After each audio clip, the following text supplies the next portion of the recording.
Lu Mingfei dianggap sebagai kasus yang begitu tanpa harapan sehingga tak seorang pun menyangka ia akan mampu bertahan di SMA. Dalam sebuah momen keberanian yang langka, ia pernah mengungkapkan perasaannya kepada pujaan hatinya, tetapi ditolak demi seorang rival yang kaya. Mingfei, seorang pecundang yang mengaku dirinya sendiri tanpa kualitas yang menonjol, menyaksikan hidupnya stagnan sementara yang lain berkembang. Ia dianggap tak berdaya dan tidak menarik, seperti goblin bawah tanah yang tinggal bersama kerabatnya, dibenci oleh semua orang di sekitarnya. Satu-satunya tempat berlindungnya adalah dunia digital. Sendirian di kamarnya, mengetik-ngetik di keyboard yang berminyak, ia adalah seorang legenda, salah satu pemain terbaik di server. Selama pertandingan sengit melawan satu-satunya temannya, yang bahkan tidak tahu identitas asli Mingfei, jari-jarinya bergerak dengan kecepatan yang tak tertandingi nilainya. Ia memastikan kemenangan, tetapi kemenangan itu terasa hampa. Begitu layar menjadi hitam, motivasinya untuk tetap hidup pun sirna. Bosan dan patah hati, ia sedang menatap profil gebetannya di internet ketika sebuah tantangan muncul dari seorang pemain papan atas bernama Nano. Mingfei langsung menerimanya, berharap akan mendapatkan korban mudah lainnya. Namun, begitu pertandingan dimulai, egonya hancur. Keahlian Nano bukan hanya superior, tetapi juga mengerikan. Mingfei harus berdiri dan bermain seolah-olah ia berada di final turnamen hanya untuk bertahan hidup. Penghinaan terbesar datang ketika Nano mengirim pesan kepadanya di tengah permainan, memprediksi langkah selanjutnya bahkan sebelum ia melakukannya. Mereka benar. Mingfei kalah telak hingga ia membeku di kursinya. Ketika ia memeriksa profil Nano, profilnya kosong. Terguncang, ia keluar dari permainan dengan marah. Di seberang kota, pemain misterius itu terungkap sebagai Chen Motong, Nono, seorang pembunuh naga tingkat tinggi dari Castle College. Saat berkendara bersama teman-temannya, ia membahas Mingfei. Kepala sekolah bersikeras bahwa pria penyendiri ini memiliki potensi serang, sebuah klaim yang dianggap Nono konyol. Ia menantangnya hanya untuk menguji kehebohannya. Kesal karena pecundang ini sudah mendapatkan beasiswa, ia menggunakan sistem iCampus, EVA, untuk menyelidiki latar belakangnya. Laporannya suram, Mingfei tidak memiliki kehadiran sosial, tidak punya teman, dan ditinggal orang tuanya untuk tinggal bersama bibi dan paman yang memperlakukannya seperti beban. Sepupunya, Mingze, juga sama buruknya. Satu-satunya kesenangan kecil Mingfei adalah memancing sepupunya di internet. Keluarganya terus-menerus memarahinya agar mendapatkan pekerjaan, tanpa menyadari bahwa satu-satunya ambisinya adalah mengelola kios koran agar ia mampu bermain game video selamanya. Nono heran bagaimana orang yang tidak termotivasi seperti itu bisa menjadi material serang. Sementara itu, Mingfei diusir dari rumah untuk mengurus sesuatu. Ia memeriksa surat dan menemukan dua surat. Surat penolakan dari universitas asing dan surat penerimaan dari Castle College, yang ditandatangani oleh Profesor Guderian. Mingfei mengira ia sedang bermimpi, tetapi surat itu tetap ada. Ia berlari pulang untuk menyampaikan kabar tersebut, tetapi keluarganya menganggapnya sebagai penipuan. Bibinya menuduhnya melakukan pemalsuan, dan sepupunya tertawa, menyadari bahwa Castle adalah sekolah bergengsi untuk para elit seperti Chu Zihang yang legendaris. Saat mereka berdebat, Mingfei terhanyut dalam lamunan di mana Chu Zihang membungkuk padanya, tetapi kenyataan segera menyadarkannya. Tepat saat ia hampir menyerah, sebuah perangkat yang terdapat di dalam surat itu mulai berdering. Penelepon tersebut meminta wawancara keesokan harinya. Mingfei berkonsultasi dengan sahabat daringnya, yang tidak seperti keluarganya, menawarkan dukungan tulus dan tips wawancara. Mingfei merasakan secercah harapan, tanpa menyadari bahwa hidupnya akan segera kacau balau. Keesokan harinya, Mingfei tiba di tempat wawancara, berkeringat dingin. Ia terkejut melihat beberapa teman sekelasnya ada di sana, termasuk Chen Wenwen, gebetannya. Ia langsung tersungkur, canggung mencoba berbasa-basi dan menyemangatinya. Ketika Chen tersenyum dan berterima kasih, ia menganggapnya sebagai kemenangan besar. Ketika giliran Mingfei akhirnya tiba, ia sudah siap untuk pertanyaan akademis. Namun, pewawancara justru mengejutkannya dengan bertanya, "Apakah Anda percaya alien?" Bingung, Mingfei memberikan jawaban yang aneh dan bertele-tele tentang menatap langit malam dan ukuran galaksi. Merasa gagal, ia meminta maaf dan pergi dengan marah, memberitahu mereka bahwa ia datang ke sekolah yang salah. Namun, Profesor Guderian tiba tak lama kemudian dan sangat marah karena para pewawancara telah membiarkan Mingfei pergi. Ia menuntut agar mereka segera memanggilnya kembali. Tanpa menyadari kekacauan yang ditimbulkannya, Mingfei berjalan pulang dan bertemu Wenwen. Wenwen dengan santai mengundangnya ke pesta kelulusan. Sebagai seorang yang sangat romantis, Ming Fei setuju, langsung membayangkan pernikahan di masa depan. Ia tiba di rumah dan mendapati Profesor Guderian telah menelepon bibinya. Melawan segala rintangan, ia telah meninggal. Keesokan harinya, seluruh keluarga bertemu Guderian. Sang bibi skeptis hingga sang profesor menyebutkan beasiswa tersebut mencakup tunjangan tahunan sebesar $36.000. Ia segera berubah pikiran, memohon Ming Fei untuk menerimanya. Guderian kemudian mengungkapkan bahwa Ming Fei memiliki bakat langka dan kuno, lalu memberinya surat dari orang tuanya. Mereka sebenarnya adalah alumni kehormatan perguruan tinggi tersebut dan telah meninggalkannya untuk melindunginya karena garis keturunan mereka yang berbahaya. Terharu karena menyadari bahwa orang tuanya benar-benar menyayanginya, Ming Fei bergegas ke kamar mandi untuk menangis. Nono masuk, memarahinya karena menangis di toilet perempuan, dan menyeretnya kembali ke pertemuan. Ketika Guderian menanyakan keputusan akhirnya, Ming Fei ragu-ragu, mengatakan ia butuh waktu. Nono langsung membeberkannya, mengungkapkan bahwa ia ragu-ragu karena seorang perempuan. Ming Fei terkejut karena ia tahu tentang Wen Wen. Nono kemudian mengulangi kalimat yang ia ucapkan saat bermain game, dan Ming Fei menyadari bahwa ia adalah gamer yang telah menghancurkannya secara online. Kemudian, di atap gedung, Nono mencoba membujuknya untuk bergabung. Ming Fei dengan keras kepala menolak, bersikeras bahwa ia harus mengaku kepada Wen Wen di pesta. Nono dengan belak-belakan mengatakan kepadanya bahwa Wen Wen tidak peduli padanya, tetapi Ming Fei tidak mau mendengarkan. Pada hari pesta, Ming Fei membeli bunga-bunga murah dan berlatih pengakuannya. Di acara itu, sahabatnya, Zhao Menghua, menipunya. Sebelum Ming Fei sempat bicara, Zhao sudah mengaku kepada Wen Wen terlebih dahulu, dan Wen Wen menerimanya. Itu jebakan, Ming Fei hanyalah badut di momen romantis mereka. Hancur, ia berdiri di sana, hatinya hancur. Tiba-tiba, Nono menyerbu masuk ke ruangan. Berpakaian bak bangsawan dan memimpin ruangan, ia memerintahkan bawahannya untuk menanggalkan pakaian murah Ming Fei dan mengenakannya setelan jas mewah. Ia merangkul Ming Fei, mengubahnya dari pecundang menjadi tokoh utama. Ia menghina Zhao dan Wen Wen, menyatakan bahwa Ming Fei memiliki takdir yang jauh lebih penting daripada drama remeh ini. Ia membawanya keluar dari gedung, dan Ming Fei, yang menemukan kembali harga dirinya, tidak menoleh ke belakang. Di dalam mobil, Ming Fei berterima kasih kepada Nono dan akhirnya setuju untuk bergabung dengan Castle College. Eva mendaftarkannya sebagai mahasiswa S-Rank, dan Nono dengan jenaka menobatkannya sebagai raja kampus, menjanjikan dirinya sebagai sekutunya. Beberapa hari kemudian, di stasiun kereta, keberuntungan Ming Fei seakan habis. Ia tidak menemukan peron dan diperlakukan seperti pengemis oleh staf. Ia bertemu dengan seorang siswa aneh berambut perak bernama Finger, yang merupakan pecundang kelas F. Finger menjelaskan hierarki sekolah dan sifat tersembunyi kampus tersebut. Setelah mimpi apokaliptik aneh yang melibatkan seorang anak laki-laki misterius, sebuah bel berbunyi. Kondektur kereta muncul, gembira akhirnya bertemu dengan siswa peringkat S. Finger terkejut mengetahui peringkat Ming Fei setara dengan kepala sekolah.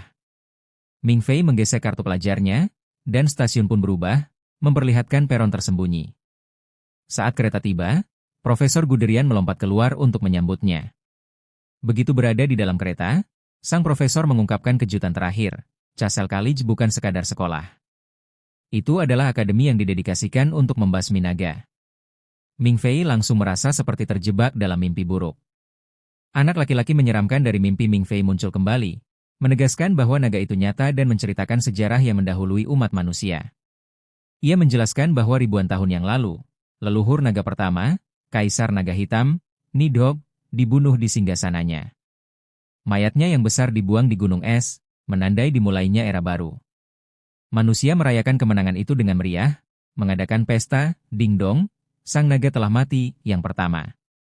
Ketika Ming Fei bertanya apakah anak laki-laki itu terhubung dengan naga, anak itu mengelak, terdengar seperti politisi yang licik. Kembali ke dunia nyata, Profesor Masashi Toyama datang dengan bukti nyata. Ia menunjukkan sisik naga kepada Ming Fei dan memintanya untuk menguji ketahanannya. Ming Fei, yang tidak terkesan, mengungkap gertakan mereka. Maka, mereka pun memainkan kartu truf mereka. Seekor bayi naga yang ditemukan pada tahun 1796, diawetkan dalam tabung kaca dan tertidur selama berabad-abad. Penasaran sekaligus skeptis, Ming Fei melangkah mendekat.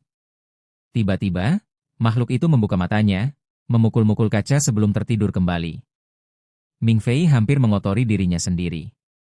Profesor Guderian berteori bahwa garis keturunan Ming Fei yang spesifik adalah pemicunya, keberadaannya sendiri telah membuat para naga gelisah. Ia mencatat bahwa untungnya mereka baru saja memperbarui wadahnya, atau Ming Fei mungkin secara tidak sengaja menyebabkan peristiwa kepunahan massal. Akhirnya, mereka tiba di Castle College. Ming Fei terpukau oleh kemegahan tempat itu. Tempat itu tampak kurang seperti sekolah, melainkan lebih seperti benteng milik miliarder. Sambil berjalan menyusuri lorong-lorong megah, Guderian menjelaskan bahwa banyak naga tingkat tinggi masih tertidur di bawah tanah Tiongkok, menjadikannya pusat penelitian.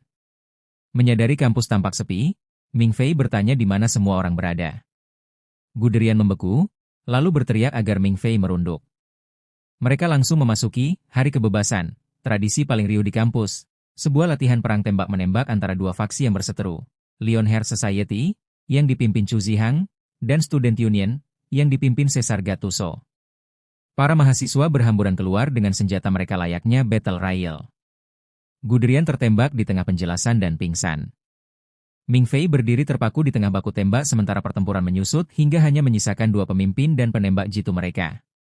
Situasi memanas ketika Nono, yang bertindak sebagai penembak jitu serikat mahasiswa, tertembak. Melihat Nono jatuh, Ming Fei merasakan sesuatu yang gelap. Pemuda impian itu berbisik lagi, mendesaknya untuk menghukum semua orang atas dosa-dosa mereka. Tersadar dari lamunan, Ming Fei meraih senapan, berdiri, dan mendaratkan headshot sempurna ke arah penembak jitu lawan. Kemudian, dengan kecepatan yang mengerikan, ia menembak Caesar dan Chu Zihang seperti sedang berlari cepat dalam game tembak-menembak. Medan perang menjadi sunyi, tercengang oleh akurasinya. Ming Fei ngeri dengan apa yang telah dilakukannya. Sebelum ia sempat pingsan, alarm berbunyi. Tim Palang Merah bergegas masuk, menyuntikkan para mahasiswa yang mati dengan penawar racun yang langsung menyadarkan mereka. Ming Fei menyaksikan dengan bingung ketika Profesor Manstein tiba, mengeluh tentang biaya acara tersebut. Ming Fei terkejut ketika Guderian duduk tegak, hidup dan sehat. Ia menjelaskan bahwa peluru itu hanyalah obat penenang yang dicampur dengan darah palsu. Untuk membuktikannya, orang gila itu menembak dirinya sendiri lagi dan pingsan. Manstein, yang geram dengan kerusakan tambahan, mengancam akan melaporkan kekacauan itu kepada kepala sekolah. Namun, kepala sekolah menertawakannya, mengajak anak-anak bersenang-senang, dan berjanji sekolah akan menanggung biayanya. Para siswa bersorak, sementara Ming Fei bertanya-tanya apakah ia telah mendaftar di rumah sakit jiwa. Lalu tibalah kejutan terbesar. Kepala sekolah meminta untuk berbicara langsung dengan Ming Fei. Ia menyambutnya dengan hangat, bercanda bahwa tidak mengherankan seorang siswa Esrang bisa mengalahkan dua pemimpin Arang di hari pertamanya. Ming Fei merasa mual, menyadari ia baru saja membuat target di punggungnya. Manstein memperingatkannya untuk segera kembali ke asramanya karena para siswa yang ia permalukan tidak akan membiarkan hal ini berlalu begitu saja. Secara pribadi, kepala sekolah berbicara dengan seorang pria bernama Manche. Mereka membahas insiden mengerikan 8 tahun sebelumnya di mana sebuah tim siswa musnah, yang menyoroti kebrutalan perang naga. Manche bersikeras bahwa mereka membutuhkan seorang jenius untuk memimpin generasi berikutnya. Meskipun Caesar dan Chu Zihang menunjukkan potensi, mereka sepakat bahwa Lu Ming Fei mungkin adalah sosok yang tak terduga yang mereka butuhkan. Sementara para petinggi merencanakan operasi bukit, mengirim Ye Qing dan Aki ke bawah air agar tidak membangunkan naga yang sedang tidur, Ming Fei mulai terbiasa dengan kehidupan asrama. Yang membuatnya ngeri, teman sekamarnya adalah Finger von Frings, penghuni liar yang bakatnya hanya menurun. Finger memperingatkan Ming Fei bahwa kemenangannya di Hari Kebebasan telah menjadikannya musuh publik nomor 1 bagi Serikat Mahasiswa dan Lionheart Society. Intinya, separuh sekolah ingin menghajarnya. Finger menyeret Ming Fei berkeliling kampus, menjelaskan Yanling, kekuatan supernatural yang unik bagi setiap mahasiswa. Ia membanggakan ayah Profesor Manstein, yang memelihara penghalang magis di sekitar kampus. Sebelum Ming Fei sempat mengejeknya karena membanggakan ayah orang lain, kekacauan meletus. Seorang mahasiswa kehilangan kendali atas Yanling mereka, memanggil monster air. Seorang guru menetralkannya, tetapi ketakutan itu memicu penglihatan lain bagi Ming Fei. Ia melihat dirinya di depan pohon layu yang menyeramkan. Finger menjelaskan bahwa itu adalah pohon dunia, tempat Kaisar Naga Hitam dikalahkan, yang kini menjadi simbol sekolah. Profesor Guderian menerobos masuk, menyeret Ming Fei kembali ke asrama, dan menyerahkan kartu identitasnya. Ia memperingatkan Ming Fei tentang ujian 3E yang wajib. Jika gagal, ia akan dikeluarkan. Untuk mempersiapkannya, Guderian memutar rekaman kuno, Imperium Yanling, auman Kaisar Naga Hitam. Sementara kebanyakan mahasiswa akan pingsan atau berteriak serempak, Ming Fei mendengarkan selama 5 detik dan tertidur. Tidak ada reaksi, hanya tidur sebentar. Finger segera menyiarkan kegagalan ini ke seluruh jaringan sekolah. Dalam hitungan menit, semua orang tahu bahwa Esrang hebat telah tertidur selama ujian auman naga. Panik menghadapi ujian yang akan datang, Ming Fei menerima tawaran Finger untuk membantunya menyontek. Sementara itu, Profesor Guderian dan Manstein panik di perpustakaan. Penelitian mereka menunjukkan bahwa Ming Fei bukan hanya aneh. Ia mungkin keturunan Kaisar Naga Putih yang menantang Nidok dan kalah. Garis keturunan itu seharusnya telah punah. Manstein ingin membedahnya, tetapi Guderian menolak kecuali Ming Fei gagal dalam ujian. Malam itu, sesosok bayangan meretas air sekolah, Norma, memastikan Ming Fei akan lulus ujian apapun jawabannya. Pada hari ujian, Ming Fei menggenggam lembar contekan Finger bagaikan kitab suci. Para pengawas menjelaskan bahwa rekaman naga itu akan menyebabkan halusinasi dan meninggalkan ruangan. Sementara sebagian besar siswa terhanyut dalam trans, Ming Fei mendapatkan penglihatan lain. Anak laki-laki misterius itu akhirnya memperkenalkan dirinya sebagai Lu Mingze, nama yang sama dengan sepupu Ming Fei yang menyebalkan. Ia mengaku penglihatan itu berasal dari hati Ming Fei dan berjanji untuk menanggung bebannya. Ketika Ming Fei bangun, Nono memberitahunya bahwa ia ketiduran selama sebagian besar ujian. Untungnya, ia telah mencoret jawabannya, meskipun ia keliru menulis 9, bukan 8. Nono menyeringai, meyakinkannya bahwa ia lulus. Sekembalinya di asrama, Finger mengucapkan selamat kepadanya tetapi tertawa ketika melihat daftar mata kuliah Ming Fei. Ia telah memilih kelas desain mekanik alkimia milik Profesor Manstein. Finger memperingatkannya bahwa Manstein terkenal suka membuat mahasiswa menangis dan menambahkan bahwa kelas itu tetap dibatalkan karena profesornya sedang menjalankan misi. Jauh di sana, Profesor Manstein memimpin ekspedisi ke sebuah kota yang terendam. Ye Qing dan Aki, dengan pakaian selam yang lengkap, menjelajahi reruntuhan tersebut. Ye Qing menggunakan ular Void Yanling miliknya untuk mengintai, tetapi gempa bumi berkekuatan 5 skala Richter yang tiba-tiba memutus komunikasi mereka. Ye Qing kembali terhubung, dan Manstein menyadari bahwa reruntuhan itu adalah istana Raja Naga yang membutuhkan kunci, seorang bayi dengan darah naga murni. Manstein menyelam ke dalam air bersama bayi itu, menggunakan bayi itu sebagai kode sandi untuk membuka gerbang kota perunggu, dan kembali ke kapal sementara Ye Qing dan Aki menyelidiki. Di dalam, kadar oksigen sangat kritis. Ye Qing menemukan artefak berat dan sesuatu yang tampak seperti bayi naga yang sedang tidur. Tiba-tiba, sebuah patung mulai mengintai Aki.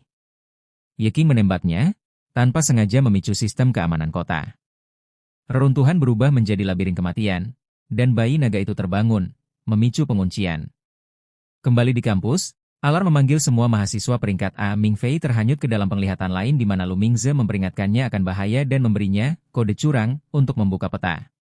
Finger menyadarkannya kembali ke dunia nyata, tetapi Nono memberitahu Finger bahwa peringkatnya terlalu rendah untuk menghadiri rapat.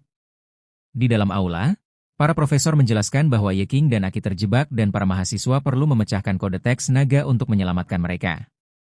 Caesar mencatat bahwa pemecahan kode semacam itu biasanya memakan waktu bertahun-tahun, bukan hitungan menit. Ming Fei, yang tak tahu apa-apa, duduk di depan komputer yang telah dikonfigurasi ulang Norma menjadi antarmuka game. Teringat kode curang, ia mengetiknya. Peta itu langsung retak. Sementara para jenius berjuang, Ming Fei memecahkan krisis itu dengan beberapa ketukan tombol. Peta itu memandu Ye Qing dan Aki ke satu-satunya jalan keluar. Dengan sisa oksigen 3 menit, Ye Qing meminta Aki untuk menyimpan tenaganya. Ketika Ye Qing mencoba mengungkapkan perasaannya, Aki membungkamnya dengan sebuah ciuman dan janji untuk bertahan hidup.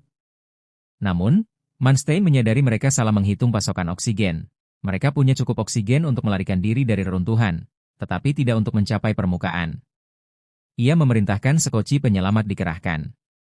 Di kampus, Ming Fei menerima telepon dari teman daringnya yang memintanya untuk tetap positif. Ironis mengingat ia baru saja menyelamatkan misi tersebut. Di laut lepas, penyelamatan berubah menjadi mimpi buruk. Aki muncul sendirian, mengungkapkan bahwa Ye Qing telah mengorbankan dirinya. Namun sebelum ia sempat diselamatkan, seekor naga air raksasa menerjang dari kedalaman, menyeretnya kembali ke dalam air dan membuat laut menjadi merah darah. Naga itu kemudian menyerang kapal. Manstein menembakkan senapannya, tetapi sia-sia. Para kru meluncurkan rudal, tetapi monster itu menelannya bulat-bulat. Putus asa, Manstein memerintahkan hulu ledak untuk diledakkan di dalam perut naga itu. Ledakan itu mengguncang lautan, dan untuk sesaat, mereka mengira mereka telah menang. Namun, naga tidak bermain adil. Naga air itu muncul kembali, mengamuk, dan menusuk asisten Profesor Manstein, menyeretnya ke kedalaman sebelum siapapun sempat bereaksi. Manstein kehilangan ketenangannya, menembak dengan liar ke air sementara makhluk itu mengitari kapal, mengeluarkan suara-suara aneh yang mengejek. Manstein menerjemahkan untuk para kru yang ketakutan. Naga itu sedang mengejek mereka. Lebih buruk lagi, meledakkan rudal di dalam makhluk itu terlalu berisiko. Ledakannya bisa menjadi bumerang dan membakar mereka semua. Kepanikan memuncak hingga seseorang melihat bendungan di dekatnya. Manstein memerintahkan untuk mengerahkan seluruh tenaga. Mereka berlari ke arah bendungan itu dengan naga yang terus mengintai di belakang mereka. Rencana nekat itu berhasil. Mereka memancing monster itu ke belakang bendungan, menjebaknya di antara gerbang, dan meledakkan bom. Naga itu hancur berkeping-keping. Namun takdir punya selera humor yang kejam. Sebuah gigi raksasa, yang terlontar akibat ledakan itu, melayang di udara dan menusuk Manstein, membunuhnya seketika dalam sebuah nasib buruk yang tragis. Kembali di Castle College, kepala sekolah muncul di layar untuk mengumumkan keberhasilan misi. Ia berterima kasih kepada semua orang dan memberikan penghargaan khusus kepada Ming Fei karena telah memecahkan peta. Tepuk tangan meriah memenuhi ruangan, meskipun Ming Fei menciut di tempat duduknya, berharap ia bisa menghilang. Dalam perjalanan kembali ke asrama, Chu Zihang menghampirinya. Dengan tenang dan percaya diri, ia mengundang Ming Fei untuk bergabung dengan Lionheart Society sebagai penggantinya, menambahkan bahwa ia akan menghormati pilihan Ming Fei bahkan jika ia bergabung dengan serikat mahasiswa. Percakapan mereka terhenti oleh bunyi lonceng dan pelepasan merpati putih, tanda duka cita tradisional sekolah. Kabar kematian Manstein menyebar, dan kepala-kepala tertunduk memberi hormat. Di saat-saat terakhirnya, Manstein menolak bantuan medis, menyadari bahwa itu sia-sia. Sebaliknya, ia melaporkan temuannya di Kota Naga, meminta para mahasiswa diberitahu bahwa ia sedang menjalankan misi rahasia alih-alih mati, dan mengajukan satu permohonan terakhir, carikan nono mentor yang tepat. Embrio naga yang mereka temukan diangkut ke kampus untuk dipelajari. Sementara itu, Ming Fei menerima undangan email ke pesta dansa Caesar. Karena penasaran, ia bertanya kepada Finger siapa Caesar sebenarnya. Finger membocorkan rahasia, Caesar adalah pewaris emas dari keluarga yang luar biasa kaya, dibebani ekspektasi yang sangat tinggi. Ming Fei mencoba menghindar, mengeluh bahwa ia tidak memiliki setelan jas atau keterampilan menari, tetapi Finger bersikeras, dan menyelesaikan masalah dengan meminjam kostum dari klub drama. Di pesta dansa, kontrasnya sungguh brutal.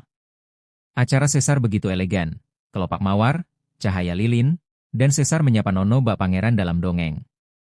Ia mengumumkan bahwa pesta dansa itu adalah perayaan ulang tahun Nono, dan para tamu berbaris untuk mengucapkan selamat. Ming Fei dan Finger berdiri canggung seperti figuran yang bangkrut.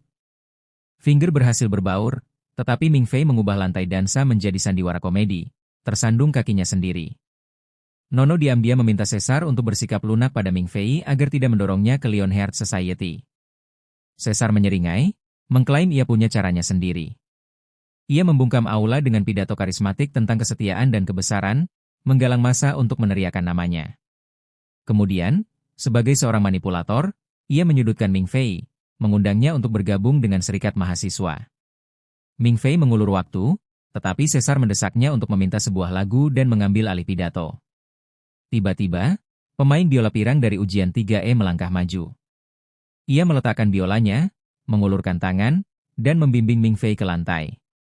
Di bawah arahannya yang tenang, Ming Fei berhenti tersandung dan menemukan ritmenya. Untuk pertama kalinya, ia bukan seorang pemain biola yang buruk, ia sedang menari. Pemain biola itu memperkenalkan dirinya sebagai Zero. Penonton bertepuk tangan, memberi Ming Fei rasa martabat yang langka. Merasa kewalahan, Ming Fei menyelinap keluar untuk menghirup udara segar. Nono melihatnya dan melambaikan tangan. Ia diam-diam mengucapkan selamat ulang tahun. Ming Fei mengaku butuh istirahat dari pestanya sendiri dan meminta Ming Fei untuk mengantarnya mendaki gunung. Karena ingin sekali membuatnya terkesan, Ming Fei langsung setuju. Sementara itu, kisah dongeng berakhir tiba-tiba. Norma, AI kampus, menjatuhkan bom, sekolah diserang. 13 penyusup telah menerobos perimeter, mengincar embrio naga yang disimpan di Institut Alfheim. Dengan staf yang terbatas, para profesor mengerahkan para mahasiswa. Caesar dan Chu Zihang diperintahkan untuk mempertahankan sekolah, dan para siswa dipersenjatai dengan peluru, Friga, peluru tak mematikan. Sementara kampus bersiap untuk pertempuran, Ming Fei melamun di balik kemudi di jalan pegunungan. Saat itu adalah saat terburuk untuk pingsan. Saudara impiannya yang menyeramkan, Lu Mingze, muncul lagi, mengemudikan mobil dengan aman. Ia menggoda Ming Fei, menyiratkan bahwa ajakan Nono berarti ia menyukainya. Ming Fei panik, bersikeras bahwa Nono berada di luar jangkauannya. Lu Mingze tertawa, mengungkapkan kenyataan pahit, Nono tidak mencintai siapapun. Sebelum menghilang, ia memberi Ming Fei kode curang lain, "Show me the flowers." Kembali di kampus, pertempuran berkecamuk. Hanya 6 penyusup yang tersisa, tetapi kapten mereka terus maju. Tujuan mereka sederhana, menangkap embrio naga. Manstein mencoba menggunakan pengawasan ular Void-nya, tetapi penghalang pertahanan sekolah menghalanginya. Ia menelepon ayahnya, wakil kepala sekolah, yang dengan santai menonaktifkan penghalang itu sebagai hadiah ulang tahun lebih awal. Setelah penghalang itu runtuh, kapten penyusup mengaktifkan bayangan Yanling-nya, membuat pasukannya tak terlihat saat mereka maju menuju posisi Caesar di Valhalla. Di puncak gunung, suasana berubah suram.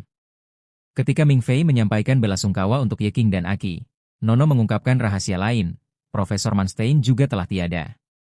Kisah, misi rahasia, itu hanyalah kebohongan untuk menjaga semangat. Ia merenungkan kematiannya sendiri, berkata bahwa jika ia meninggal, ia ingin orang-orang diberitahu bahwa ia sedang menjalankan misi di Islandia agar mereka dapat melanjutkan hidup. Ia menceritakan sebuah legenda tentang kunang-kunang yang menuntun jiwa-jiwa pulang. Ming Fei duduk diam, terlalu linglung untuk menyadari bahwa ia sedang menelanjangi jiwanya. Di dalam sekolah, penyusup 13 menjadi liar, menyelinap melalui cerobong asap ke gudang anggur yang terbengkalai. Menggunakan kartu kunci utama, ia membuka pintu tersembunyi. Sementara itu, Caesar mengaktifkan Kamaitachi Yanling-nya untuk mendeteksi musuh tak terlihat. Pamer, ia menghubungi Chu Zihang melalui radio, menantangnya berlomba untuk melihat siapa yang bisa menghabisi musuh mereka terlebih dahulu. Zihang, yang serius seperti biasa, mengabaikannya. Norma memerintahkan evakuasi perpustakaan tempat Zihang bertugas. Di Valhalla, penyamaran para penyusup itu pecah ketika telepon pemimpin mereka berdering. Ia mengungkapkan dirinya sebagai Sakato Kumai, adik perempuan Aki. Caesar menyampaikan belasungkawa, tetapi Mai membalasnya dengan mengatakan ia tidak peduli dengan pilihan Aki. Ia memulai hitung mundur musik yang dramatis, tetapi Caesar tidak tertarik dengan sandiwara. Ia menghabisi pasukan Mai sebelum lagu berakhir. Mai kemudian mengungkapkan bahwa ia hanyalah pengalih perhatian. Ancaman sebenarnya adalah seorang gadis datar yang dikirim untuk menghadapi Chu Zihang di perpustakaan. Di perpustakaan, Chu Zihang berhadapan dengan gadis tak bersenjata itu. Para profesor yang mengamati dari kejauhan tampak tegang, musuh tak bersenjata biasanya berarti mereka lemah atau luar biasa kuat. Guderian mengingatkan mereka bahwa Yanling milik Zihang dirahasiakan. Ketika Zihang akhirnya mengaktifkannya, perpustakaan itu meledak menjadi kobaran api yang berkobar. Kemampuan api kerajaannya begitu dahsyat hingga tampak seperti serangan nuklir. Tiba-tiba, gadis berwajah datar itu tidak gentar. Ia mengaktifkan api kerajaan yang sama persis. Zihang tidak melawan orang lemah, ia melawan bayangannya sendiri dengan kekuatan yang setara. Sementara itu, penyusup 13 bertemu Eva, tokoh Norma, di terowongan. Eva mengatakan kepadanya bahwa rute tersebut tidak digunakan selama 35 tahun, tetapi mengizinkannya lewat karena kartu izinnya. Si idiot itu merayakan ketika majikannya menaikkan gajinya menjadi $5 juta, tetapi kecerobohannya menyebabkan ponselnya terjatuh ke dalam reservoir, kehilangan instruksi terakhirnya. Namun, ia tetap melanjutkan perjalanan, tertarik oleh suara yang berbisik, "Saudaraku, lewati air." Di gunung, Nono meminta maaf kepada Ming Fei atas perilaku Caesar, menjelaskan bahwa ia mendorong Ming Fei untuk memenuhi ekspektasi Esrang. Nono kemudian menjatuhkan bom kebenaran, ialah yang mengundangnya ke pesta dansa, bukan Caesar. Nono menggodanya tentang Zero, lalu mengajaknya bergabung dengan serikat mahasiswa. Untuk meredakan paranoianya, Nono mengaku bahwa ia sungguh-sungguh ingin merawatnya seperti adik laki-laki. Nono mengungkapkan bahwa pertunangannya dengan Caesar hanyalah sebuah kesepakatan politik. Ketika Ming Fei bertanya mengapa ia tidak menyelamatkannya saat pesta dansa, ia mengakui bahwa Caesar yang menghentikannya. Obrolan mereka berubah menjadi getir ketika ia bercerita tentang menerima hadiah ulang tahun misterius setiap tahun dari mendiang ibunya. Teringat kode curang itu, Ming Fei bergumam, tunjukkan bunga-bunganya. Kembang api langsung menerangi langit, membentuk selamat ulang tahun Nono. Ia pun menangis terseduh-seduh, dan Ming Fei berjanji akan menjadi adiknya selamanya. Ia memeluknya, bersumpah untuk melindunginya. Untuk pertama kalinya, Ming Fei datang di saat yang tepat. Jauh di bawah tanah, penyusup 13 tersandung ke dalam lembaga penelitian tempat embrio naga disimpan dalam nitrogen cair. Kepala sekolah telah memperingatkan agar tidak membedahnya, karena khawatir kebangkitan Raja Naga Norton akan menyebabkan kiamat. Pemindaian menunjukkan 2 rongga embrio, tetapi salah satunya kosong secara misterius.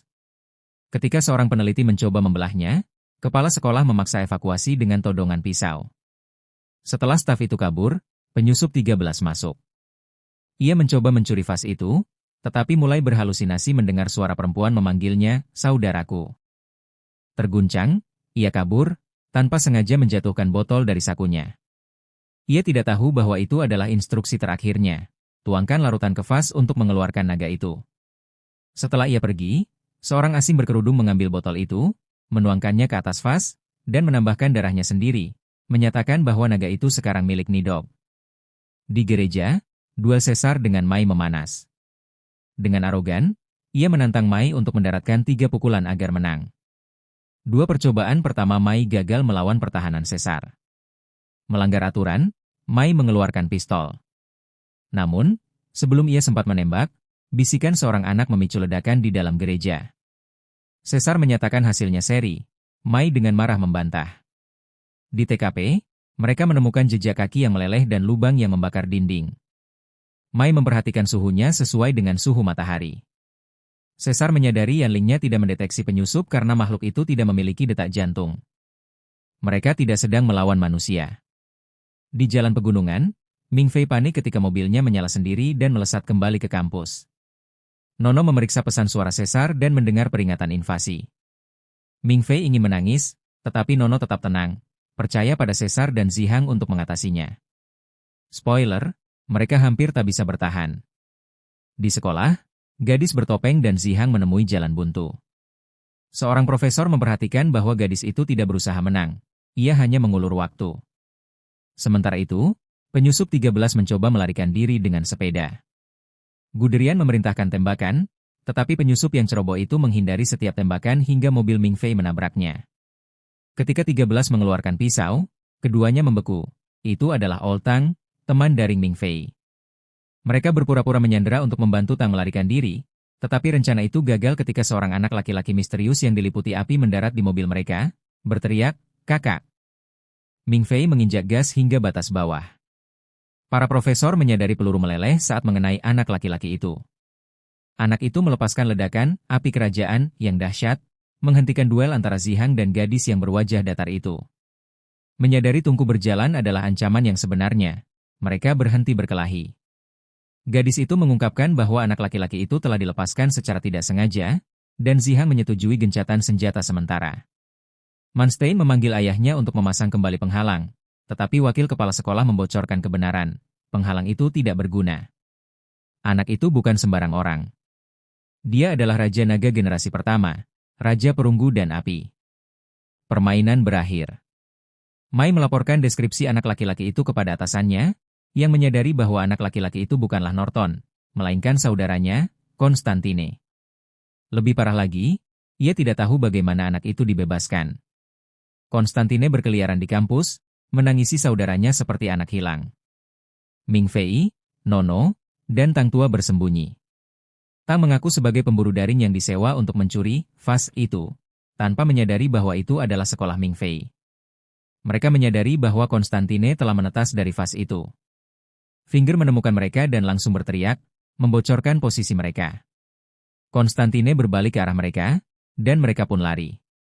Caesar dan Mai mencegat mereka. Caesar memerintahkan Nono untuk bersembunyi di kolam renang. Mai menerima informasi bahwa peluru, Friga, non-logam dapat menangkis Konstantinus. Caesar dan Mai melepaskan tembakan, membuat bocah naga itu terhuyung. Tak lama kemudian, para penjaga dan siswa bergabung, menembak serempak. Ming Fei, Tang Tua, dan Finger bersembunyi di kolam, tetapi Ming Fei ditarik ke dalam sebuah penglihatan. Kolam itu berubah menjadi mata air panas berwarna merah darah. Ia bertemu Constantine, yang mengendusnya seperti anak anjing, memancarkan panas yang menyengat. Latar cerita beralih ke kota perunggu kuno. Tepat saat Constantine mendekat, Lu Mingze muncul, menendang wajah naga itu, dan menyuruhnya pergi. Ming Fei terbangun sambil terengah-engah. Kepala sekolah muncul, menyeretnya ke menara pengawas. Ia menjelaskan bahwa naga itu terpojok tetapi hampir mustahil dibunuh. Ia menyerahkan Ming Fei sebuah peluru alkimia langka, satu-satunya yang bisa menghabisi Constantine. Kepala sekolah menunjukkan Yanling miliknya sendiri, Time Zero, yang dapat memperlambat waktu, memberi Ming Fei kesempatan sempurna untuk menghabisi mata naga itu. Di bawah, Tang Tua tampak gelisah. Ia mengaku juga mendengar Constantine memanggilnya saudara. Sebelum mereka sempat mencerna ini, Constantine berubah menjadi wujud naganya sepenuhnya. Kepala sekolah mengaktifkan Time Zero, menghancurkan perisai naga itu. Ming Fei membeku, tetapi Lu Mingze tampak menstabilkan bidikannya. Bersama-sama, mereka menembak. Kepala sekolah memerintahkan semua orang untuk melepaskan amunisi mereka ke naga yang rentan itu. Namun, secara mengejutkan, naga itu tidak membalas. Malah, ia menggunakan tubuhnya untuk melindungi Tang Tua dari hujan peluru. Dengan napas terakhirnya, naga itu berbisik, "Saudaraku," dan gugur melindungi si penyusup. Tang Tua, terguncang hebat, melarikan diri dari tempat kejadian. Namun, saat ia berlari, kenangan yang terpendam menghantamnya sekuat kereta barang. Ia teringat Constantine, sumpah persaudaraan mereka untuk melindungi, dan impian lama mereka untuk menguasai dunia bersama. Kenyataan yang memilukan itu pun datang. Ia bukan sekadar Tang Tua. Ia adalah saudara kembar Constantine, Raja Naga Norton. Di lahap duka dan amarah, penyamaran manusianya hancur, dan ia pun berubah menjadi wujud aslinya yang berapi-api. Kemudian, kepala sekolah dan wakil kepala sekolah, Ayah Manstein, membahas dampaknya. Ketika ditanya mengapa ia tidak langsung mengeksekusi Norton, jawaban kepala sekolah dingin. Naga tidak bisa benar-benar dibunuh, hanya disegel, karena mereka dapat beregenerasi bahkan dari satu sisa. Inilah mengapa umat manusia mengandalkan teknik penyegelan selama berabad-abad. Ia mengungkapkan bahwa garis keturunan hibridanya sendiri telah membuatnya tetap hidup selama lebih dari 100 tahun, tetapi ia membutuhkan penerus. Tujuan utamanya adalah genosida total terhadap naga, memusnahkan bukan hanya 4 raja, tetapi juga Kaisar Hitam Nidok sendiri. Amarah buta Norton hanyalah pion dalam strategi besarnya, terlepas dari kerusakan kolateral yang ditimbulkan. Keesokan harinya, Ming Fei dan Finger masih merenungkan pengalaman mendekati kematian mereka. Finger menjelaskan bahwa para eksekutif sekolah sedang kembali dan keamanan sedang ditingkatkan. Ketika topik perkumpulan mahasiswa muncul, Ming Fei mengakui bahwa ia bergabung dengan serikat mahasiswa semata-mata karena Nono. Finger dengan angkuh mengungkapkan bahwa ia sudah menjadi anggota. Percakapan mereka terhenti ketika seorang pria tua yang pemarah memberikan kartu identitas serikat mahasiswa Ming Fei. Ternyata Nono telah bertaruh bahwa ia akan bergabung. Ming Fei kemudian diberitahu bahwa Caesar akan menunggunya 1 jam lagi. Sementara itu, Caesar bertemu dengan kepala sekolah, yang memuji pertahanan mereka terhadap perguruan tinggi dan mengumumkan operasi besar berikutnya, ekspedisi ke kota perunggu. Ia secara khusus meminta partisipasi Ming Fei, mengingat potensinya yang luar biasa. Caesar menerima tantangan itu. Kemudian, Ming Fei diseret ke kantor Caesar. Ia hampir pingsan setelah mendengar bahwa tingkat keberhasilan misi itu sangat rendah dan mencoba segala cara untuk mengelak. Caesar tidak terima. Ia menjelaskan bahwa hanya 2 mahasiswa baru yang terpilih, Ming Fei dan Zero. Zero sudah menerima. Kesal dengan kepengecutan Ming Fei, Caesar mengancam akan mencabut keanggotaannya di Union. Nono turun tangan, berjanji akan menjaga Ming Fei seperti seorang kakak perempuan yang protektif. Karena tidak ada jalan keluar, Ming Fei dengan berat hati setuju. Caesar memberinya batas waktu 2 bulan untuk mempersiapkan diri. 2 bulan berikutnya sungguh menyiksa bagi Lu Ming Fei. Ia berubah dari orang yang malas menjadi prajurit yang enggan, menjalani les menyelam, bela diri, latihan stamina, dan latihan tempur. Saat misi tiba, Ming Fei bukannya tak kenal takut atau kekar. Ia hanya seorang yang gugup dan berkeringat di balik perlengkapannya. Finger, yang berusaha menjadi sahabat yang suportif, justru memperburuk keadaan dengan gosip. Ia menjelaskan bahwa pasangan dilarang menyelam bersama, Itulah sebabnya Ye Qing dan Aki menyembunyikan hubungan mereka. Ming Fei menyadari ini berarti Caesar dan Nono tidak bisa berpasangan. Khawatir ia tidak akan kembali, Ming Fei menyerahkan kartu kreditnya kepada Finger, memintanya untuk menghabiskan hartanya jika ia mati. Finger segera mulai memesan pesta mahal, menghabiskan saldo di depan mata Ming Fei. Namun, di saat-saat kesetiaan yang mengejutkan, Finger mengembalikan kartu itu, meyakinkan Ming Fei bahwa ia akan kembali hidup-hidup. Dorongan kecil itu memberi Ming Fei kekuatan untuk melanjutkan. Sementara itu, Norton sedang bersiap untuk perang. Ia memanggil seekor naga pelayan untuk mempersiapkan kota perunggu bagi para penyusup. Operasi perunggu resmi dimulai ketika Ming Fei, Nono, Caesar, dan Zero menaiki kapal. Profesor Manstein menyambut mereka, memamerkan persenjataan torpedo dan rudal pembunuh naga baru mereka. Tujuannya sederhana, menyusup ke kota dan menghancurkannya sebelum Norton sempat bersembunyi untuk beregenerasi. Ketika Ming Fei bertanya mengapa mereka tidak bisa mempelajari kota saja, Manstein menjelaskan bahwa mereka tidak memiliki teknologi untuk mengangkat struktur raksasa itu. Penghancuran adalah satu-satunya pilihan. Kemudian tibalah saatnya tugas menyelam. Caesar ditugaskan berpasangan dengan Zero, sementara Nono akan memandu Ming Fei. Namun, Zero tiba-tiba mengaku tidak bisa menyelam karena sedang menstruasi. Ming Fei dengan canggung berdalih bahwa hal itu seharusnya tidak menjadi masalah, tetapi Zero tetap pada pendiriannya. Tanggung jawab jatuh ke tangan Nono dan Ming Fei, yang membuatnya sangat putus asa. Nono menjelaskan tentang Liveline, kabel yang akan menarik mereka kembali ke kapal jika mereka kehilangan kesadaran. Manstein meyakinkan Ming Fei bahwa para naga sedang berhibernasi dan kemungkinan bertemu mereka sangat kecil. Ming Fei dan Nono turun ke kedalaman. Mereka mencapai gerbang kuno yang besar, dan mengikuti perintah, Ming Fei menuangkan darah ke dalam celah. Alih-alih terbuka secara ajaib, mekanisme itu malah menjepit dan menggigit tangannya. Jeritan paniknya bergema di bawah air hingga akhirnya melepaskannya. Nono dengan tenang berenang mendekat, menunjukkan bahwa itu hanya goresan kecil, dan memintanya untuk berhenti bersikap dramatis. Gerbang itu berderi terbuka, dan arus deras menyedot mereka ke dalam kota. Nono sempat pingsan sebentar, tetapi terbangun di samping Ming Fei di sebuah lorong kering yang aneh. Ia mengonfirmasi kepada Norma, Ai, bahwa udara di sana masih bisa bernapas dan memerintahkan Ming Fei untuk melepas perlengkapannya demi menghemat oksigen. Mereka melapor kepada Manstein, yang mengonfirmasi bahwa kembalinya Norton telah mengaktifkan kembali sistem pendukung kehidupan kota. Mengikuti perintah Manstein, Ming Fei melepaskan pewarna khusus ke dalam air untuk melacak arus menuju Istana Raja Naga.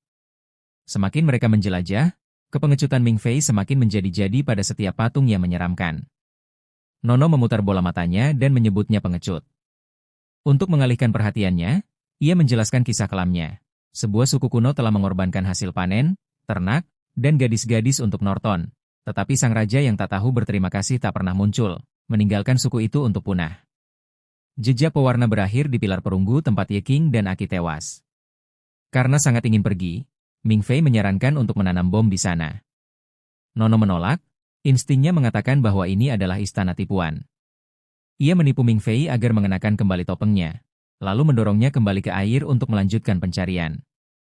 Nono berbohong kepada Manstein tentang visibilitas yang buruk untuk mengulur waktu. Arus menyeret mereka ke sektor baru, kuburan yang dipenuhi kerangka para pejuang yang menantang Norton. Nono meraih tangan Ming Fei yang terluka dan menggunakan darahnya untuk membuka gerbang tersembunyi di bawah mereka. Berhasil, tetapi dengan konsekuensi yang mengerikan, sinyal terputus. Mereka kehilangan kontak dengan kapal dan jalur penyelamat mereka terputus. Ming Fei dilanda kepanikan, tetapi Nono tetap tenang. Mereka terhuyung-huyung memasuki sebuah rumah sederhana yang kumuh. Dalam keadaan tak sadarkan diri, Nono mengungkap jati diri rumah itu. Inilah rumah asli Norton dan Constantine, yang masih terngiang-ngiang dalam kenangan mereka. Ia mengungkapkan kepada Ming Fei bahwa ia telah membuat profil Norton ketika ia bergabung dengan kampus dan mengakui bahwa sikap protektifnya berawal dari rasa bersalah, karena ia mengira Norton akan langsung keluar. Nono menyetel pengatur waktu bom selama 45 menit. Namun, kelegaan mereka sirna ketika mereka melihat lampu yang baru menyala di dekatnya. Seseorang, kemungkinan Norton, ada di rumah. Mereka berbalik untuk berlari, hanya untuk menyadari bahwa tali penyelamat mereka telah dicuri. Di sekeliling mereka, kota mulai runtuh.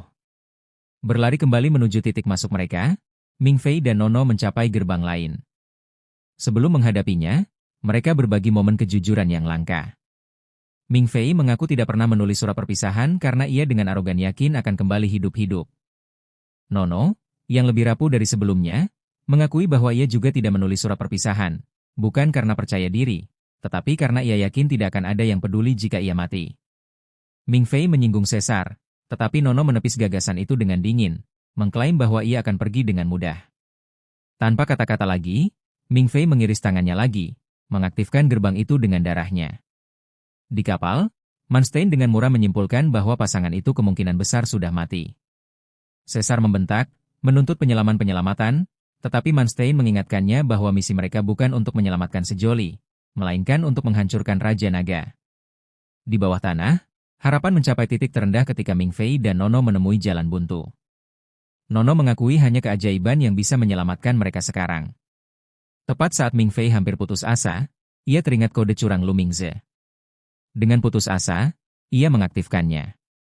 Di luar dugaan, suara Lu Mingze menjawab dengan lega. Kemudian, tanpa diduga, suara Finger juga memasuki pikirannya.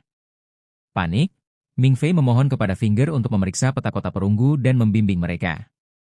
Permohonan putus asa ini memicu kekacauan di atas. Di atas kapal, Profesor Manstein tiba-tiba mencengkeram kepalanya dengan kesakitan. Semua orang ngeri menyadari otaknya digunakan sebagai relay sinyal untuk sistem komunikasi improvisasi Mingze. Waktu benar-benar berlalu begitu cepat ketika Finger meraba-raba peta seperti seorang pemula kelas F. Izin aksesnya yang rendah membuat sistem merangkak, dan Caesar hampir mencekiknya, sementara otak Manstein terbakar karena bertindak sebagai router Wi-Fi. Lalu Finger teringat kode curangnya sendiri. Eva, kepribadian Ai Norma, menyelinap ke dalam sistemnya bak malaikat pelindung, berjanji akan membawa Ming Fei pulang. Dengan akses tak terbatas yang terbuka, Finger mengobrak-abrik peta bak pertas yang diberi steroid, merencanakan jalan keluar bagi Ming Fei dan Nono. Di atas air, situasi memburuk dengan cepat. Zero melaporkan lonjakan suhu air yang tiba-tiba hingga 50 derajat Celcius, manipulasi cuaca khas naga. Dengan Manstein yang lumpuh akibat tekanan psikis, Zero mendorong Caesar untuk mengambil alih komando. Caesar, sang pemimpin alami, langsung mengambil alih kendali, memberikan perintah tegas kepada kru serikat mahasiswa. Perayaan mereka tak berlangsung lama. Seekor naga menghantam dek bawah kapal, menghancurkan ruang torpedo. Sonar tak menunjukkan apa-apa, tetapi Zero melihat sesuatu yang mengerikan melalui teropongnya. Itu bukan Norton, melainkan pelayan setianya, naga Samson, yang memburu mereka bak hiu kelaparan. Tepat saat kapal tampak hancur, Samson menghentikan pengejaran. Norton telah muncul di sebuah bukit yang jauh. Para kru menyaksikan Norton melompat ke air untuk menghadapi pelayannya. Mengharapkan reuni, mereka terkejut ketika Norton dengan santai membunuh Samson. Zero menyaksikan dengan ngeri saat air meletus dalam ledakan energi. Sebuah kekejian baru muncul, Norton telah menyatu dengan tubuh Samson. Itu adalah jalan pintas yang mengerikan, yang memungkinkan Norton melewati fase kepompong dan mempercepat evolusinya. Zero menyadari kenyataan pahit, fusi Norton berarti lebih sedikit waktu bagi mereka dan lebih banyak kekuatan baginya. Perintahnya jelas, bunuh Norton dengan segala cara, tetapi prioritaskan keselamatan Lu Ming Fei. Di kota yang tenggelam itu, Nono dan Ming Fei berlari cepat menyusuri koridor yang dipandu Finger. Hati mereka mencelos ketika menemukan jasad Ye King, masih menggenggam buku catatan harian. Ia telah melepaskan topengnya demi menyelamatkan Aki. Ming Fei ingin terus bergerak, tetapi Nono memaksanya berhenti dan membisikkan selamat tinggal kepada rekan mereka yang gugur. Jalan itu terasa tak berujung, dan Ming Fei akhirnya kehilangan kendali. Ia mengaku tak menyangka akan berhasil. Nono sendiri mulai meragukan perhitungan Finger. Kepanikan mencakar mereka hingga alam bawah sadar Ming Fei meninju wajahnya. Ia menghadapi versi dirinya yang lebih keras yang menghujatnya karena kepengecutannya. Berani atau mati seperti pengecut, desak batinnya. Ucapan penyemangat yang brutal ini membakar semangat Ming Fei. Di gerbang keluar terakhir, pintu itu meminta darah naga. Ming Fei meraba-raba pisaunya, tak mampu melukai dirinya sendiri. Saat lempengan batu besar jatuh dan menghancurkan mereka, Nono berusaha keras menahannya. Berteriak pada dirinya sendiri untuk bergegas, Ming Fei merobek masker gasnya dan menggigit jarinya sendiri seperti anjing liar. Darahnya mengenai mekanisme, dan gerbang itu pun pecah. Air menyedot mereka, tetapi Ming Fei langsung pingsan. Di kapal, Caesar mengabaikan peringatan Manstein tentang kadar oksigen dan fokus mengarahkan kapal menjauh dari Norton yang mengejar. Para kru memasang lonceng selam penyelamat, berdoa agar mereka berdua dapat mencapainya. Di bawah air, Ming Fei sudah setengah jalan menuju kematian, tersiksa oleh bayangan penolakan. Nono melancarkan gerakan CPR pamungkas, tamparan keras di wajahnya. Ia tersadar dan menyadari kenyataan pahit. Ia kehilangan pasokan udara saat menggigit jarinya, dan mereka terpaksa berbagi tangki Nono yang setengah kosong. Tepat saat kepanikan melanda, sebuah helikopter berdengung di atas kepala, Chu Zihang telah tiba dengan bantuan. Tanpa pamrih, Nono menanggalkan pakaian selamnya dan memaksakannya kepada Ming Fei, mengklaim ia bisa bertahan hidup hanya dengan kemampuan berenangnya. Sebelum Ming Fei sempat protes, ledakan melepaskan gas beracun ke dalam air. Misi itu berubah dari mimpi buruk menjadi neraka. Di atas kapal, Caesar tidak terkesan dengan kedatangan Zihang, tetapi Zero mengingatkannya bahwa bantuan apapun lebih baik daripada tidak sama sekali. Namun, Royal Fire, Zihang tidak berguna melawan kobaran api Norton. Parahnya lagi, mesin kapal pun rusak. Caesar menyusun rencana bunuh diri, mendekat dalam jarak 100 meter dari Norton dan menghantamnya dengan torpedo berkecepatan tinggi. Caesar akan mengalihkan perhatian naga itu sementara Zero menembak. Zero memperingatkannya bahwa suara peluncuran akan menghancurkan gendang telinganya, tetapi Caesar hanya menyeringai dan mengenakan penutup mata untuk menajamkan indera-inderanya yang lain. Pertempuran pun dimulai. Caesar menghujani Norton dengan tembakan senapan, memancing amarah sang naga. Zihang menambah tekanan dengan tembakannya, tetapi Norton membalas dengan ledakan yang menyilaukan. Caesar, mengandalkan suara, membuka penutup matanya dan memerintahkan peluncuran. Torpedo itu meraung seperti meteor, menembus dada Norton. Sang naga terbanting ke air, tertegun. Kemenangan harus dibayar mahal. Telinga Caesar berdarah, membuatnya tuli sementara. Di saat yang memilukan, ia dan Zero berkomunikasi melalui bahasa isyarat, keterampilan yang dipelajari Caesar untuk ibunya yang tuli, dan Zero belajar melawan kesepian. Mereka saling bersulang dalam darah dan keheningan. Di bawah air, Ming Fei dan Nono akhirnya menemukan lonceng selam. Nono mendorong Ming Fei ke dalam, memperlakukannya seperti barang yang rapuh. Namun sebelum ia sempat masuk, Norton, naga yang dikira semua orang telah kalah, kembali seperti penjahat film horor dan menusuknya. Ming Fei membeku saat Nono mengerahkan seluruh tenaganya untuk membanting lonceng hingga tertutup, menyegelnya di dalam dan mengorbankan dirinya sendiri.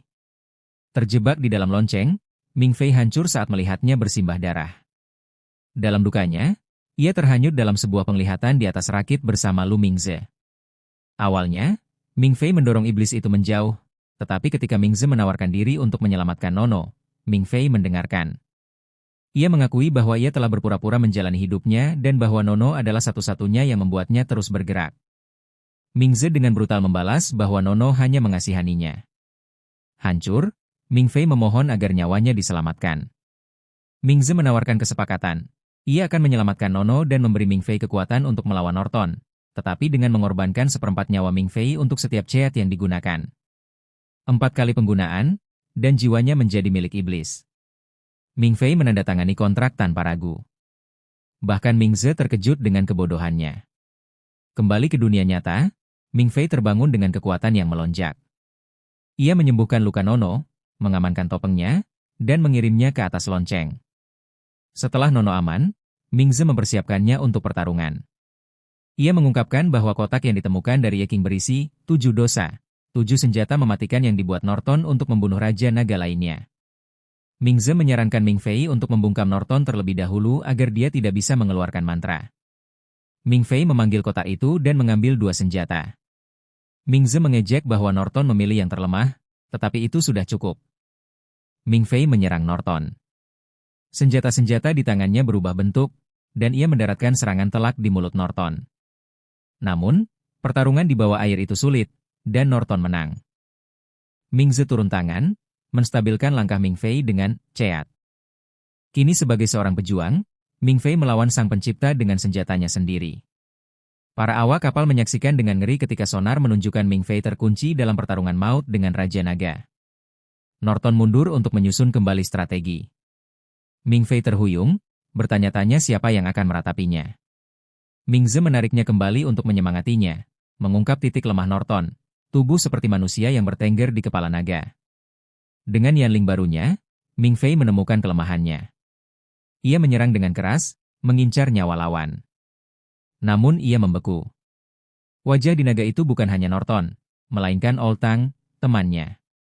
Keraguan itu membuatnya kehilangan kendali. Norton mencengkeram leher Ming Fei. Mingze, yang muak dengan sentimentalitas itu, menusukkan belati ke tangan Ming Fei. Tanpa pilihan lain, Ming Fei menusukkannya ke tubuh Norton. Raja Naga berubah menjadi batu dan tenggelam. Ming Fei melayang ke atas, terisak tak terkendali. Ia telah membunuh satu-satunya orang yang pernah ia panggil saudara. Di kapal, Nono telah stabil. Para kru menangis lega, dan Caesar tampak seperti seorang ayah yang bangga. Zero terjun ke dalam kapal untuk menyelamatkan Ming Fei yang terluka dan kelelahan. Sementara itu, Mai mengawasi dari balik bayang-bayang. Melihat Norton yang berbobot setengah batu mencoba merangkak pergi, Mai menghabisinya dengan satu peluru alkimia. Ia melaporkan keberhasilan misi dan membuang senapannya. Kemudian, Ming Fei menyesap teh bersama kepala sekolah, yang memuji nilai ujiannya yang sempurna. Namun kenyataan kembali, kepala sekolah memberinya tesis tentang Raja Naga Kembar ciptaan Nidok. Ia menjelaskan bahwa ada 4 pasang kembaran yang dapat berubah wujud menjadi manusia untuk memahami emosi. Ia menunjukkan foto Tang Tua kepada Ming Fei, mengungkap kebenaran tragis. Bahkan jika Konstantine tidak mati, Tang pada akhirnya akan bangkit sebagai Norton dan menghancurkan umat manusia. Ketika Ming Fei bertanya mengapa naga dirahasiakan, kepala sekolah pada dasarnya menjawab, masyarakat akan runtuh. Ming Fei menerima surat dari orang tuanya, yang hampir membuatnya menangis. Kepala sekolah mendesak detail tentang keselamatan Nono, tetapi Ming Fei tetap bungkam. Kembali di asrama, Ming Fei ingin mencekik Finger karena mengunggah kepahlawanannya. Caesar menerobos masuk untuk meminjam garam, dan Finger mengungkapkan pengaturan kamar yang baru. Caesar dan Zihang kini menjadi teman sekamar, sementara Nono dan asisten Zihang tinggal di sebelah. Nono masuk sambil membawa coklat, berterima kasih kepada Ming Fei karena telah menyelamatkannya, mengklaim bahwa janji Ming Fei untuk melindunginya telah membangunkannya. Finger mencuri coklat itu dan berlari. Sebuah paket tiba dari Mingze, sebuah ponsel baru untuk memudahkan komunikasi, dan penguntitan. Akhirnya, kepala sekolah memeriksa kertas ujian Ming Fei dan menemukan gambar Ming Fei sedang duduk bersama Lu Mingze. Kepala sekolah langsung mengenali sosok iblis itu, lalu membakar gambar tersebut sebelum secara resmi menyambut Ming Fei kembali ke akademi. Dan disitulah video hari ini berakhir, membuat penonton kami ingin lebih banyak lagi. Jadi jangan khawatir karena musim berikutnya dari anime ini akan segera hadir. Segera di channel ini. Subscribe channel kami dan nyalakan lonceng notifikasi untuk mendapatkan informasi terbaru. Dan jangan lupa untuk tinggalkan pendapatmu tentang apapun di kolom komentar di bawah. Jadi, sampai jumpa lagi.